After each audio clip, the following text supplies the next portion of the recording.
Hi everyone, welcome to Telugu stock channel. Next 5 మినిట్స్లో నేను discuss చేసే ఈ సీక్రెట్ స్ట్రాటజీ కనుక మీకు తెలిస్తే మీరు హెల్దీ, వెల్దీ అండ్ అలాగే వైజ్ అవుతారు. అయితే ఒక చిన్న పని చేద్దాం. హెల్దీ అండ్ వైజ్ గురించి వీడియో లాస్ట్లో మాట్లాడుకుందాం, కానీ వెల్దీ ఎలా అవుతాము అనేది మనం ఇప్పుడు తెలుసుకుందాం. మీరు ఏదైనా ఒక స్టాక్లో ఇన్వెస్ట్ చేసిన తర్వాత అది 10 రెట్లు పెరిగింది అని అనుకోండి, ఖచ్చితంగా మీరు వెల్దీ అవుతారు కదా. కానీ ఒక స్టాక్ మీరు బై చేసిన తర్వాత 10 రెట్లు అవ్వాలి అని అంటే ఎలాంటి స్టాక్ సెలెక్ట్ చేసుకోవాలి? దీనికి జనరల్గా మనం పాస్ట్లో ఎగ్జాంపుల్ చూస్తున్నప్పుడు Wipro, Infosys, Eicher Motors, Bajaj finance ఇలా లార్జ్ క్యాప్ కంపెనీస్ గనక మనం చూసుకుంటే కేవలం ఒక 10 నుంచి 15 ఎగ్జాంపుల్ మాత్రమే మనం చెప్పగలం. కానీ గత 10 సంవత్సరాల్లో 10 రెట్ల కంటే ఎక్కువ పెరిగిన small and mid cap companies ఎన్ని ఉంటాయో తెలుసా? 150 నుంచి 200 కంపెనీల దాకా ఉన్నాయి. అందుకే మనం ఎప్పుడైతే హై రిటర్న్స్ ఎక్స్పెక్ట్ చేస్తూ ఉంటామో అలాంటప్పుడు మనం మిడ్ అండ్ స్మాల్ క్యాప్లో ఇన్వెస్ట్ చేస్తే మంచిది. అయితే మరి మిడ్ అండ్ స్మాల్ క్యాప్లో ఎలాంటి స్టాక్ సెలెక్ట్ చేసుకోవాలి?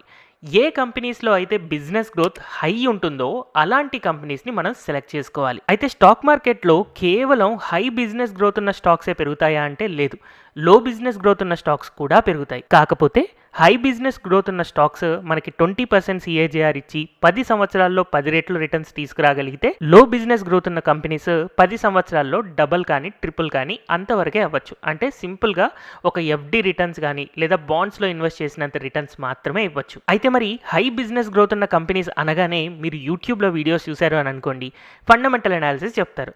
ROE కానీ, ROCE, debt to equity, ROIC. So most of the people including me, నేను కూడా ఇలాంటి ఫండమెంటల్ అనాలిసిస్ చూపించే ఒక కంపెనీ అనేది మంచి కంపెనీ, స్ట్రాంగ్ కంపెనీ అని చెప్తూ ఉంటాం. కానీ యాక్చువల్గా ఇదంతా కూడా దాని యొక్క పాస్ట్ కదా. మరి పాస్ట్ ఫ్యూచర్ని ఎలా గ్యారంటీ చేస్తుంది? మనం ఇప్పుడు ఫ్యూచర్ కోసం ఇన్వెస్ట్ చేస్తున్నాం. గతంలో అంతా బాగా జరిగి ఉండొచ్చు, మరి ఇక్కడ నుంచి మంచి జరగకపోతే? అందుకే మనం లాంగ్ టర్మ్లో ఇన్వెస్ట్ చేసేటప్పుడు పాస్ట్ని చూడకూడదు. మరి దేన్ని చూడాలి? ఇదే సీక్రెట్. సో ఈ టాప్ సీక్రెట్నే ఇప్పుడు మనం తెలుసుకోబోతున్నాం. సో ఈ సీక్రెట్ స్ట్రాటజీలో మీరు కొంచెం కష్టపడి ఒక నోట్స్ రాసుకోవాల్సి ఉంటుంది. సో ఈ నోట్స్లో మీరు ఏదైనా ఒక కంపెనీని బై చేసేటప్పుడు ఒక 4 క్వశ్చన్లు నేను అడుగుతాను. ఈ 4 క్వశ్చన్లకి ఆన్సర్ కనుక మీకు తెలిస్తే ఖచ్చితంగా అది ఒక 10x బ్యాగర్ అవుతుంది. అలాంటి కంపెనీలో ఇన్వెస్ట్ చేస్తే మీ డబ్బులు చాలా ఫాస్ట్గా పెరుగుతాయి. సో మరి ఈ 4 క్వశ్చన్లు ఏంటి అనేది చూద్దామా? సో ఫస్ట్ క్వశ్చన్ ఏంటి అంటే, why do you want to buy some ABC company? అంటే మీరు ఆ కంపెనీని ఎందుకు కొనాలనుకుంటున్నారు? ఫర్ ఎగ్జాంపుల్ ఐఆర్సీటీసీ ఉంది.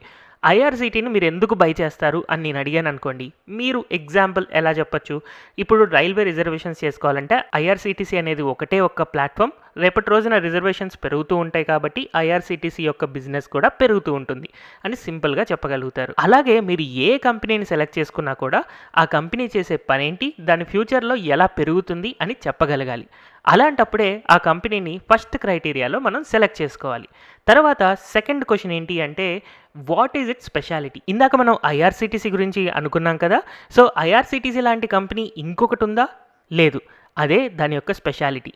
కానీ మనకి అన్ని కంపెనీస్ ఐఆర్సీటీసీ లాగా ఉంటాయా? ఉండవు. ఫర్ ఎగ్జాంపుల్ బ్యాంక్స్ ఆలోచించామనుకోండి, హెచ్డిఎఫ్సి బ్యాంక్ ఉంది, ఐసిఐసిఐ బ్యాంక్ ఉంది, కోటక్ మహీంద్రా బ్యాంక్ ఉంది. ఇలా మనకు ఒక 20-30 బ్యాంకులు ఉన్నాయి. సో మరి 20-30 బ్యాంకులు ఉన్నప్పుడు మనం సెలెక్ట్ చేసుకున్న బ్యాంక్కి స్పెషాలిటీ ఏంటి అనేది మనకి తెలియాలి. ఆ స్పెషాలిటీ తెలియకపోతే అలాంటి కంపెనీలో ఇన్వెస్ట్ చేయొద్దు. అయితే మరి ఒక కంపెనీ యొక్క స్పెషాలిటీ గురించి మనకు ఎలా తెలుస్తుంది? ఆ కంపెనీ వెబ్సైట్కి వెళ్ళినప్పుడు, యాన్యువల్ రిపోర్ట్స్ చూస్తున్నప్పుడు, లేదా ఏదైనా యూట్యూబ్ వీడియోస్ చూస్తున్నప్పుడు అందులో మనకి ఆ కంపెనీ యొక్క స్పెషాలిటీ గురించి చెప్తూ ఉంటారు. సో స్పెషాలిటీ ఉన్న కంపెనీ అన్నీ కూడా మనం బై చేయొచ్చా, అన్నీ కూడా పెరుగుతాయా అంటే లేదు.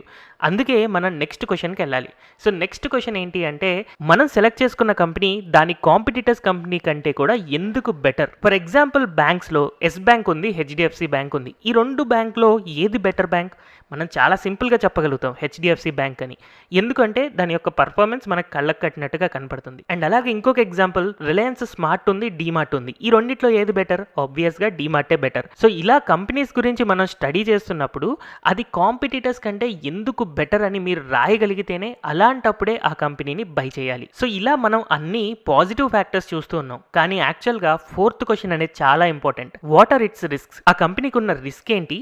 లేదా సడన్గా ఒక కంపెనీకి లాస్ ఎందుకు రావచ్చు అనేది మనం ముందుగానే తెలుసుకోవాలి.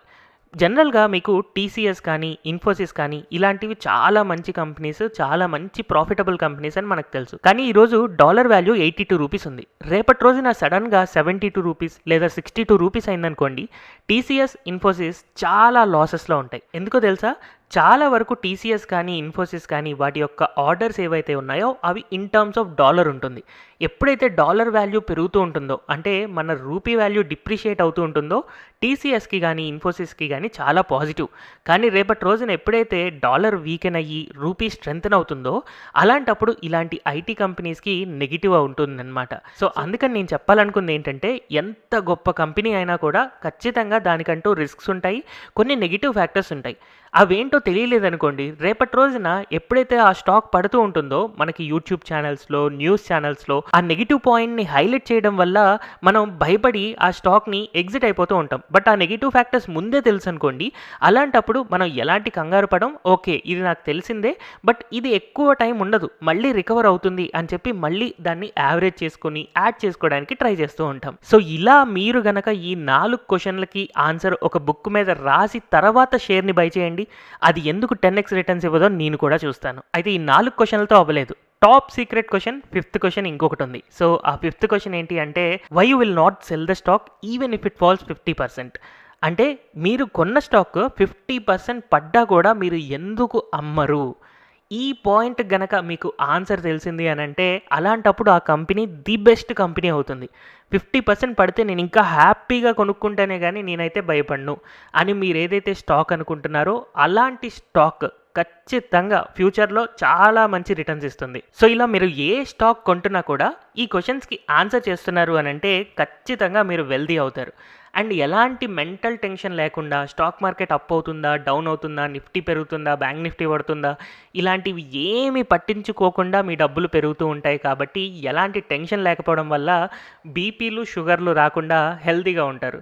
అండ్ అలాగే చాలా తెలివిగా బిహేవ్ చేస్తున్నారు కాబట్టి వైజ్గా ఉంటారు. సో అందుకే వీడియో స్టార్టింగ్లోనే చెప్పాను, ఈ వీడియో మీకు హెల్తీ, వెల్తీ అండ్ వైజ్ని ఇస్తుంది అని. సో ఇప్పటి నుంచి మీరు ఇన్వెస్ట్ చేసేటప్పుడు ఫ్యూచర్ స్టోరీ మీద ఎక్కువ కాన్సన్ట్రేట్ చేయండి. ఈ సింపుల్ సీక్రెట్ చాలా మంది చెప్పడానికి ఇష్టపడరు. అండ్ ఇన్ఫ్యాక్ట్ ఫ్యూచర్ స్టోరీ చూడాలన్నది చాలా మందికి తెలీదు. But anyhow me stock picking లో ఈ సీక్రెట్ స్ట్రాటజీని యూజ్ చేసుకొని మీరు ఒక సక్సెస్ఫుల్ లాంగ్ టర్మ్ ఇన్వెస్టర్ అవుతారు అని అనుకుంటున్నాను.